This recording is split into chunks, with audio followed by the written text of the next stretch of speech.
உன் விண்ணப்பத்தை கேட்டேன், உன் கண்ணீரைக் கண்டேன். ஏசாயா அதிகாரம் 38 வசனம் 5.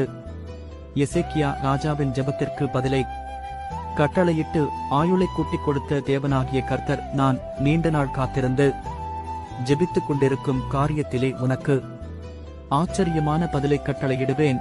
உன் கண்ணீர் ஆனந்த களிப்பாய் மாறும். உன் எதிர்காலம் கர்த்தர் கரத்தில் இருக்கிறது. உன்னை குறித்து கர்த்தர் ஒரு நோக்கம் வைத்திருக்கிறார். நிச்சயம் நிறைவேற்றுவார். பொறுமையாய் காத்திரு, பொறுமையாய் காத்திரு.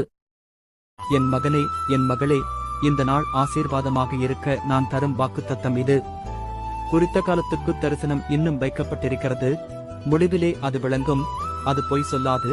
அது தாமதித்தாலும் அதற்கு காத்திரு. அது நிச்சயமாய் வரும். அது தாமதிப்பதில்லை. ஆபகுக் அதிகாரம் 2 வசனம் 3. என் மகளே, என் மகனே, நான்